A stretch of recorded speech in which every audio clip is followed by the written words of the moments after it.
fake, just feel for the stretch. Now same exact movement.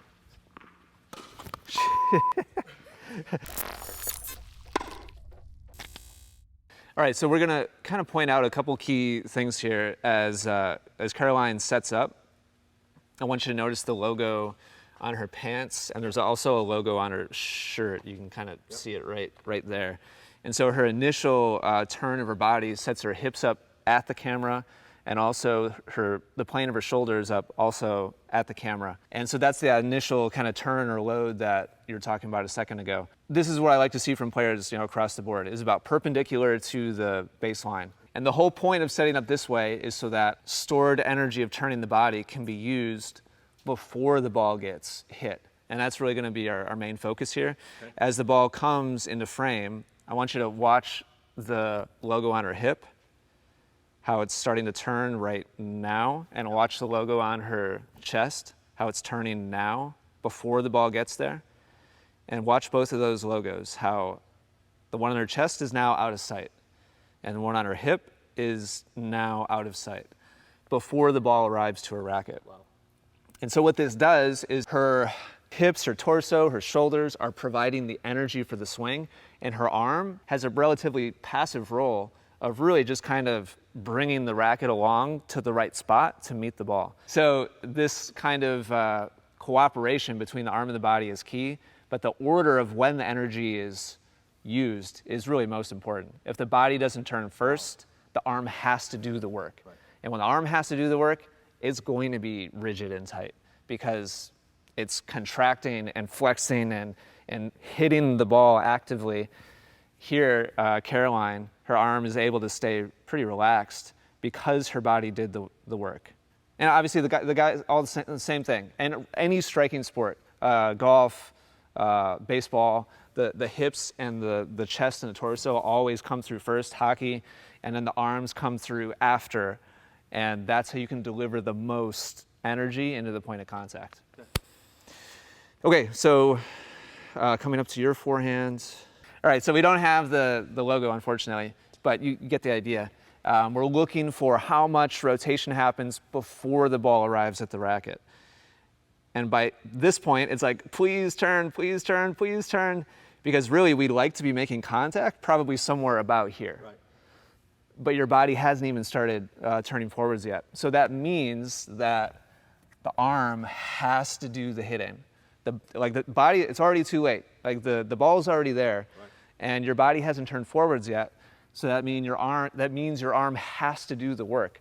And that's why you feel that tension, and probably why you hold your breath, because I believe it's a result and not a cause.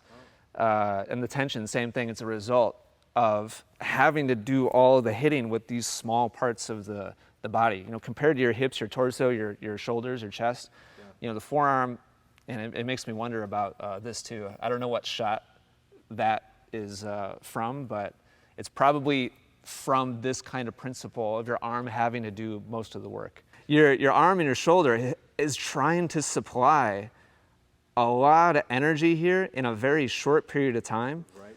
And when you look at your hips and your chest are still facing the camera, and the ball's gone. So doing this hundreds of times in a row, you're gonna wear out your arm. You're gonna wear out your shoulder. Because I'm up here. Yep. Yeah, you can feel it when I'm. That's it. That's it. So it's like you're trying to harness energy and strength wherever you can get it. It should be coming from the big parts of your body, but all these small muscles are like, oh, like what do we do? How do we get the ball to go forwards? And that's where people run into arm problems, is from the arm doing all the work. Okay. Cool. All right, so let's get to work. I'm gonna have you start right in the middle of the service line, and you and I are gonna shadow together through a couple of slow, segmented practice swings, and I'll demonstrate for you here. So what we're gonna do is cut the forehand motion into 3 parts right now. Part number 1 is gonna be your setup, and you're just gonna pretend like you're looking in a mirror here. So that's gonna not change at all. Your setup, sorry, I did square stance, but you can do open stance and turn yourself to the side just like you did in the video that we saw. Okay. Position number 2. So do I need to get my foot more this way? I tend to hit this way. What we saw in the video was your hips got to perpendicular, so I wouldn't think about it. Okay. It was fine. Okay. So position 1 is just that setup position. Position 2. So here's the other thing I saw in the video. Yeah. She came back and you come back like this, and I see an awful lot. Yeah. I just come straight here. Yeah, I'm not concerned about that either. Okay. If I don't mention it, then I'm not worried about it. We're gonna pick a core part of my philosophy is pick the one thing that will most underpin or support all the other things that are connected to it. It's very common that by focusing on just one element that's most important, a whole bunch of other pieces fall into place relatively automatically, like without even talking about it. So, Great. so we're going to focus on one thing, and that thing is going to be after your setup position, I'd like you to actually leave your racket back, and you're going to turn your hips and your chest forwards. And so you're probably going to feel a stretch in your shoulder, maybe in your side. Like people feel it in different places. But I want you to feel for that stretch, and then bring your racket forward to contact point.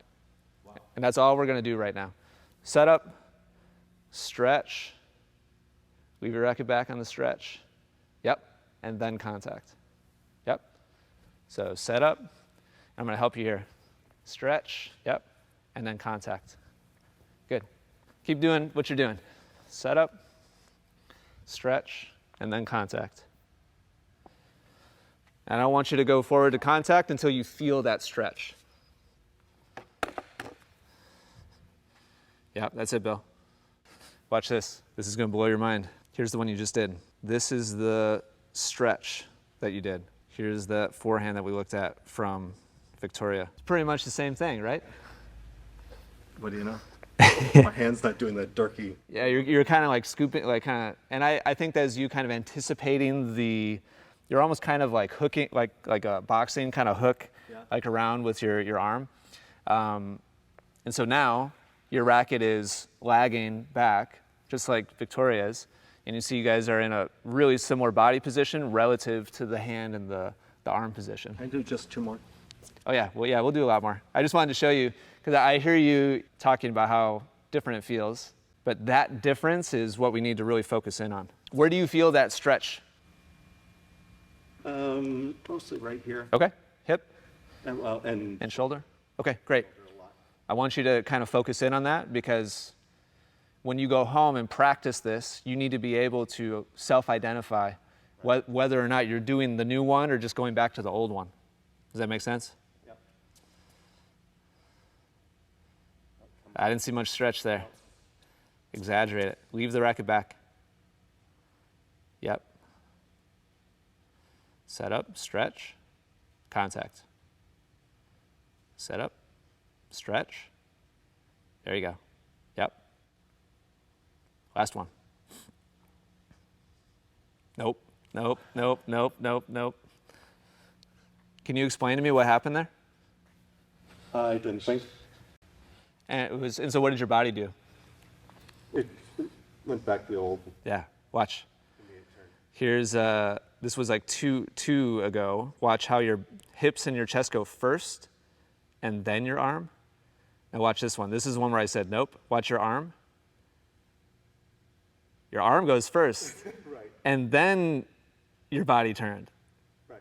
So you reversed it. And that's however many tens of thousands of times, probably hundreds of thousands of times you've hit your forehand, it's been that way. Right. Your arm has gone first, and then your body has followed. Yeah, my body has no idea what it's doing out here. Yeah, so this is going to take training.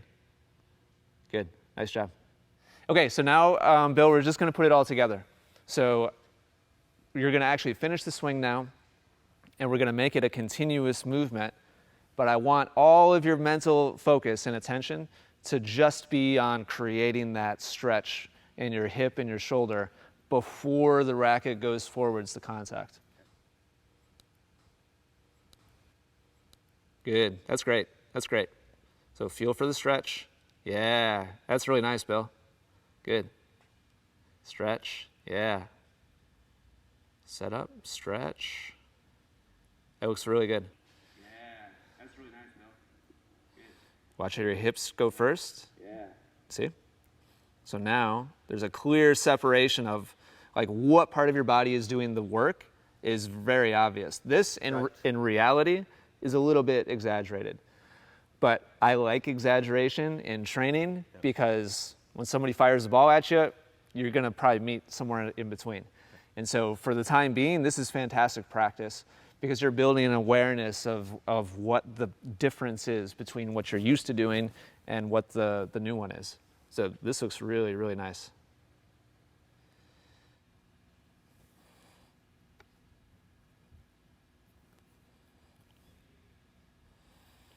I feel it right through here. Okay, I get that. I hear that a lot too.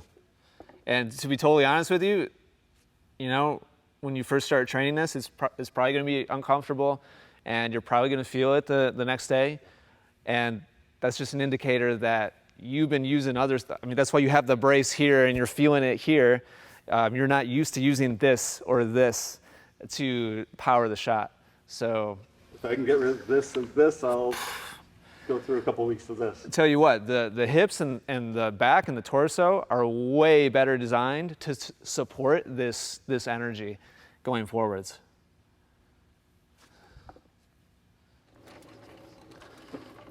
Yeah, it looks good, Bill. 2 more of those. Feel for the stretch. 1 more. All right, here's what we're going to do. You're going to think this is kind of crazy, but you're going to what's that? Don't hit the ball. Yeah, you're gonna do 2 practice ones the way you just did it, and then on the third one, I'm gonna toss out to the right. You're gonna stay right where you are. You're not gonna go after it. It's gonna be a little too far out to the side, and your job is just simply to line up this new movement with the ball as it passes by. Does that make sense? Yep. So 2 practice ones. Stretch. Yep. Keep it slow, relaxed. And now same movement with a fake. Sorry, that was too close. I meant to put it further out to the side. All right, 2 practice ones. The next one will be obviously too far. I was testing you. Now feel for the stretch. Good job. Again, 2 practice.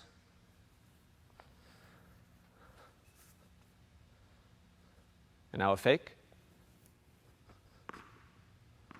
2 practice.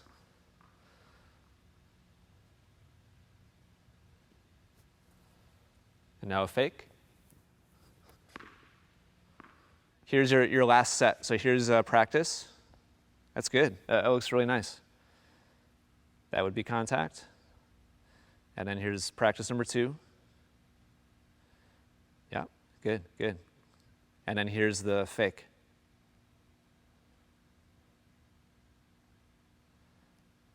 So here's parallel, just before what contact would be. That's where contact would be. That would be great. All right, Bill, we're going to do a shadow, a fake, and then a hit. So the third one, I'm going to toss it in your strike zone, hopefully. That would make it easier. So shadow, fake, just feel for the stretch. Now same exact movement. So obviously your tempo is pretty quick. Hit you when you're over there. Much easier. Now, here's the $1 million question. Did you do all 3 the same? Right. What's your sense? What do you think? I think the first and second were very similar, and the third was less so. That would not be unusual. So good, probably exaggerated here. That's really nice. Good. Nice job. That's the shadow. These are the ones I like that one. Yeah. These are the ones you just did. Here's the fake. Yeah, that's good, Bill. Really nice, really nice. Ready? Moment of truth. Right. Okay, all right. Good. I give this like an A minus. Like your hips and your shoulders got to parallel. Your shoulders maybe are a little bit short of parallel, real close, right in the ballpark. I'm still muscling it. This is residual just habit. Like, again, however many hundreds of thousands of times you've hit a forehand the other way, this and this and this are used to having to do so much work to hit the ball that you're going to have to consciously tell them to just calm down and just relax. It's okay. Like, all of this, like, it's doing the work. Like, you don't have to work anymore. That in and of itself is going to be a project. But when we look at this, this was you, like a half an hour ago, and this is you now. So you can see your hips and your shoulders going first. Right. There's still that residual kind of shrug. Like we'll work on that. Okay. But you can see now that your body is leading, and your arm is following. Here, your arm. Oh man, yeah. So let's see when your body gets to that same position. It's not until here. Look at where the racket is between those two shots. So this is your task when you go home. Like we've basically done all the analysis we need to do. And you understand like the process at this point, I'm pretty sure. The hard part now, when you go home and train, is for you to be able to feel the difference. These are two hits. These are two separate hits that you just did. You need to be able to feel the difference between this hit and this hit. Yeah. That's really the hardest part about making this change, because this for you up until now has been normal. Like, this is your comfort zone. Visually, this doesn't look comfortable, but internally, this is how your brain wants to hit a forehand. This one feels awkward. This is the rub, this is the hard part. When you go home, you have to seek out the weird feeling one, and then ideally check yourself. Use your phone, or if you have a tablet or whatever. But this, in a nutshell, this is like your project now, is going home, doing this one more than you do this one for the next couple months. If they're evenly balanced, like half the time you do this one and half the time you do this one, it's kind of a crapshoot whether or not you move in the right direction. Right. All right, let's go back to the baseline. Ready? Yep. Shadow. Fake. Another fake. Sure. Fake? Yeah, time it well. There you go. And now same timing on these. Same timing.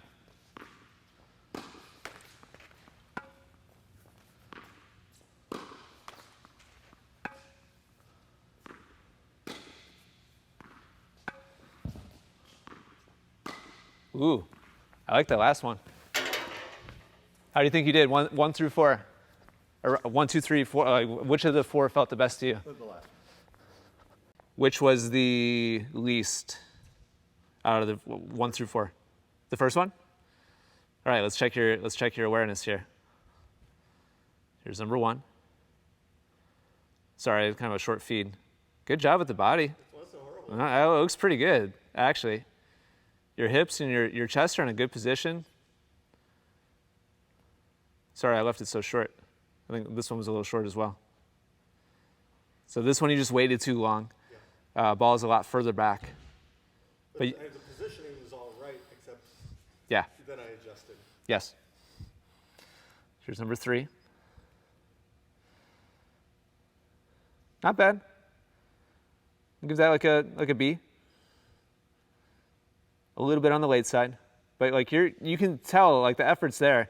Here's where you get to parallel. Do you remember where your racket was originally? Your racket was all the way finished, around your body when you got to parallel. So we're walking it back, like it's getting further and further towards the position we actually want to be in. All right, let's see if both of us were correct. Yeah, that was the best. Yeah, nice job. Okay. That's great. Can you keep going through that? Yeah, sure.